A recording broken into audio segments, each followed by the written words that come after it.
పిల్లలకు పేర్లు పెట్టే విషయంలో తల్లిదండ్రులు రకరకాలుగా ఆలోచించి పేర్లు పెడతారు. కొందరు దేవుడి పేరులో, ఇంకొందరు తమ పెద్దల పేరులో పలకడానికి ఈజీగా ఉంటుందనో ఆలోచించి పెడతారు.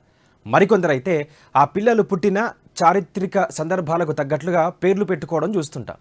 అలాగే అయోధ్యలో బాలరాముడు విగ్రహానికి ప్రాణప్రతిష్ఠ జరుగుతుండగా పుట్టిన బిడ్డకు రాముడి పేరు కలిసి వచ్చేలా తమ బిడ్డకు రామ్ రహీం అంటూ పేరు పెట్టింది ఒక ముస్లిం జంట. ఉత్తరప్రదేశ్లోని ఫిరోజాబాద్కు చెందిన ఫర్హానా ఈ నెల 22న మగబిడ్డకు జన్మనిచ్చింది. అదే రోజు అయోధ్యలో రాముడి ప్రాణప్రతిష్ఠ కార్యక్రమం ఉంది.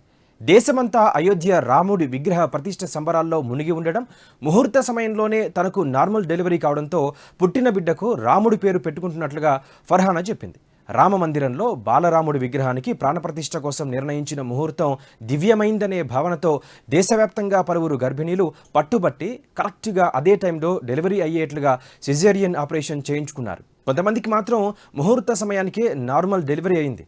ఉత్తరప్రదేశ్లోని కాన్పూర్లోనే రాముడి విగ్రహ ప్రతిష్ఠ రోజు 25 మంది గర్భిణీలు ప్రసవించారు. ఇందులో 10 మంది అమ్మాయిలు, 15 మంది అబ్బాయిలు.